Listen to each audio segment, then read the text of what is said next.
Today's video is sponsored by BetterHelp.com, and I've been with them for a long time. BetterHelp is an online platform where we found that you can effectively communicate with your therapist. Now, you begin by filling out a questionnaire, and then you'll be matched with a therapist within a couple of days. And if that match isn't ideal for you, you can certainly make an adjustment there.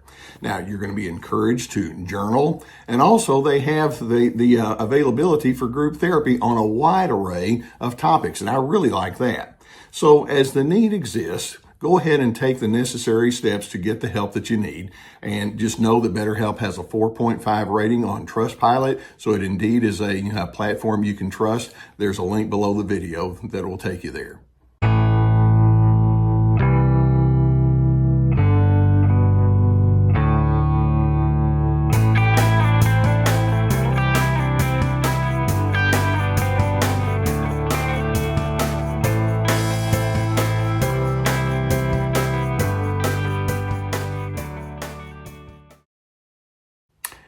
How much does the narcissist owe you?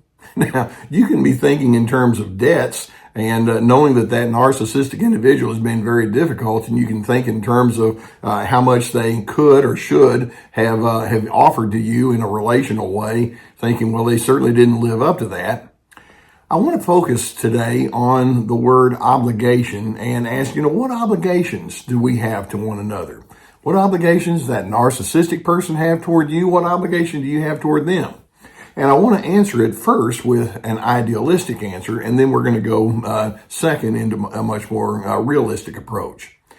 Idealistically, we would approach each other with a certain aspect of obligation or duty to one another. And I don't mean in a hard, mandated kind of way, but I'm just saying that we want to recognize that there's a moral code or there's an ethical code or just plain old common sense that we can utilize as we engage with each other. It's called mutuality.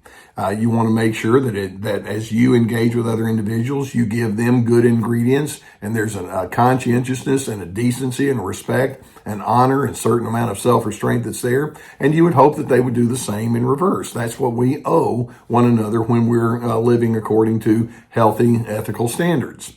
Now, and by the way, this can play out regardless of what the relationship is, whether it's parent to child or sibling to sibling or your life partner or extended family members, people that you work with, friendships, organizations. You want to know that there's this mutuality that says, I owe you goodness, and I hope that you would give me that which is owed in reverse towards me.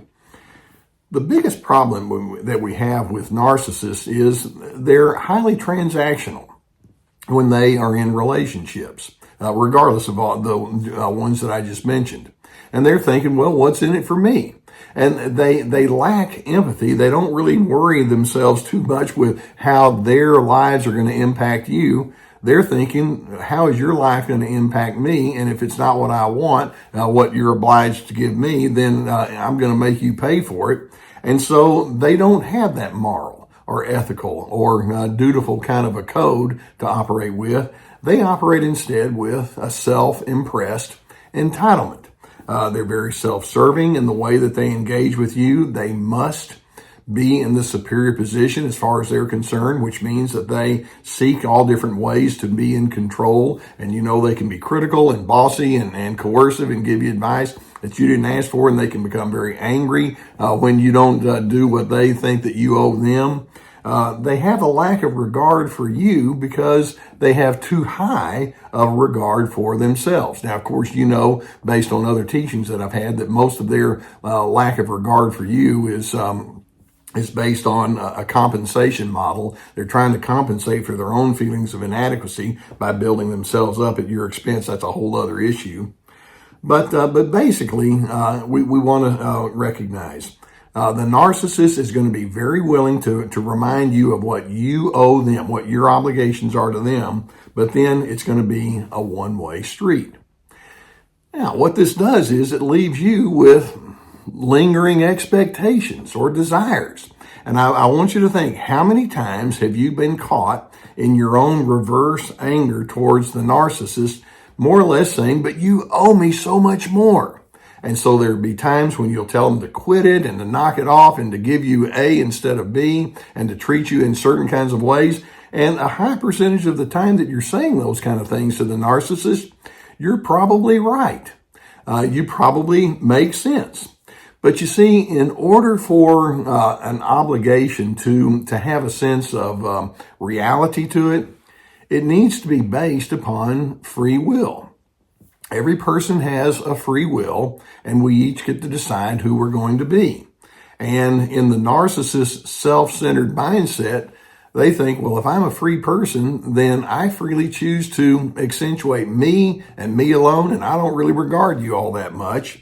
And so knowing that to be the case and knowing all of the vitriol that can come along with that and the disarray, I'm going to challenge you today to take a different kind of approach other than that insistent and coercive and pleading kind of way. And that is, we're going to become reality-based.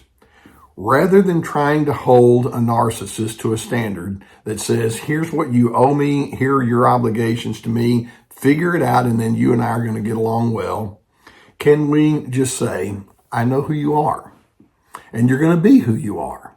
I don't have to like it. I don't agree with it. I think it's disastrous, but reality says that's where you are. Therefore, you're going to release the narcissist from their obligations toward you. Now, this can seem very counterintuitive because you're thinking, but I know I'm right. And my response would be, you probably are.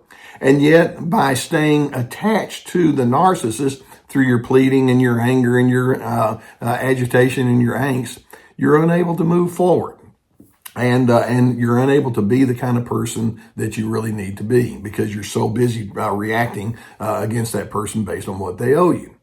So what we're going to say is the narcissist can be whatever they're going to be.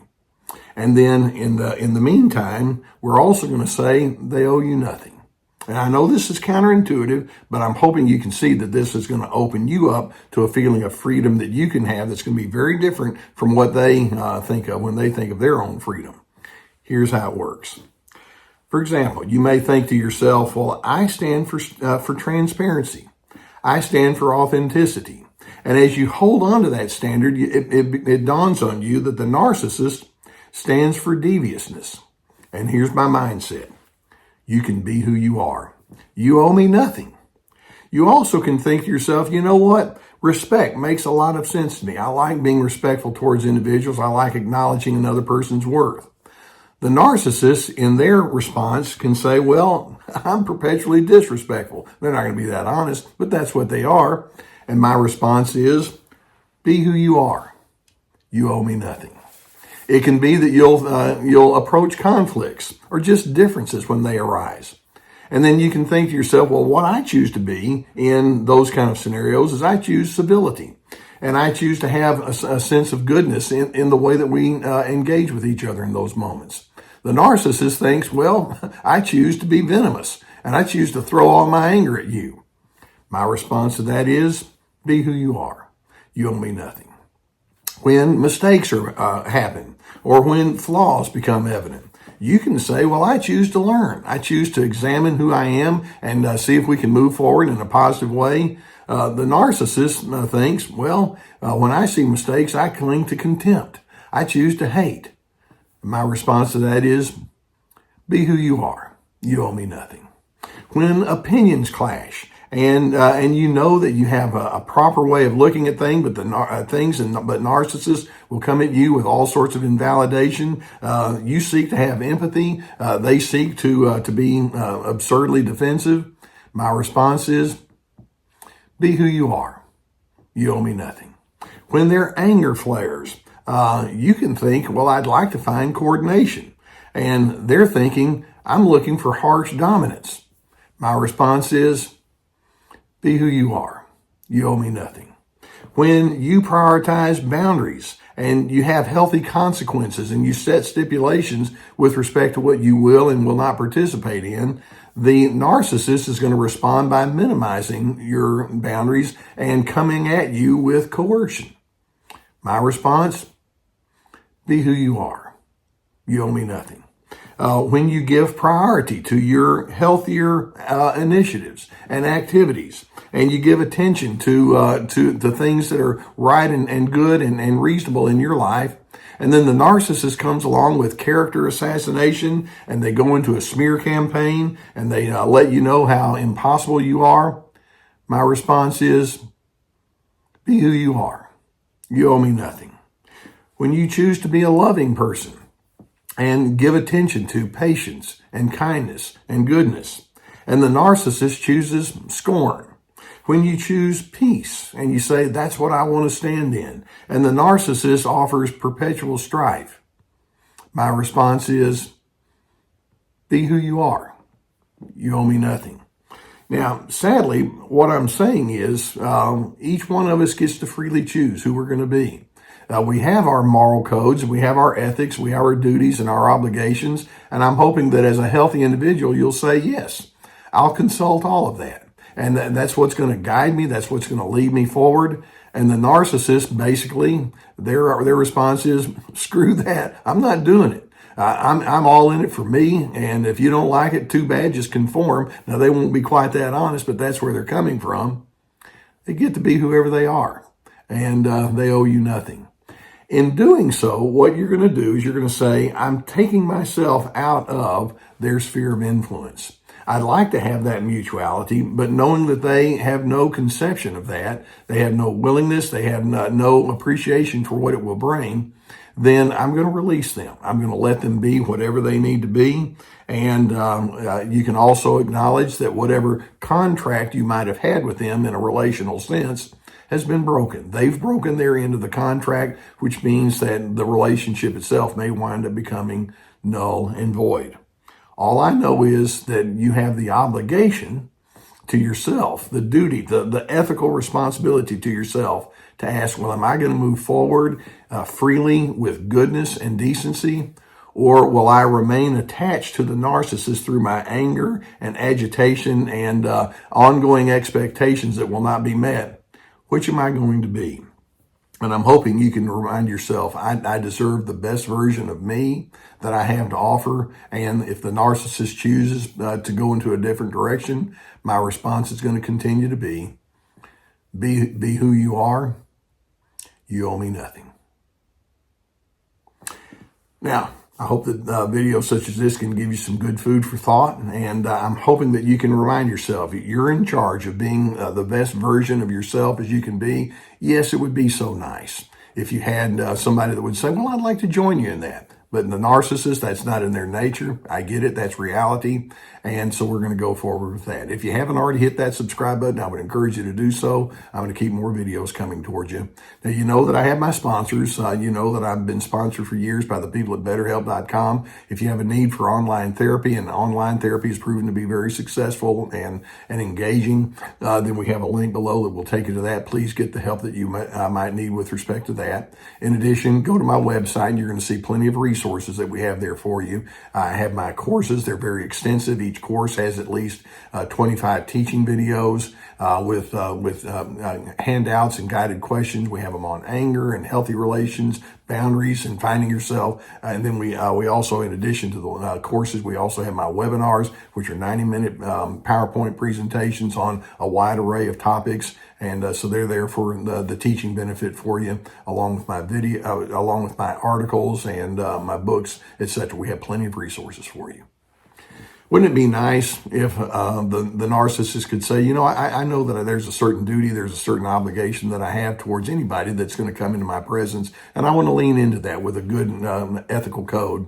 They don't do that. I'm hoping you can have that sense of obligation to yourself to say, well, I want to have a good life. That means I don't need to be tied to somebody that's committed in the opposite direction. And in doing so, I'm hoping it can cause you to have more and more of a sense of steadiness, which ultimately leads you into your place of peace.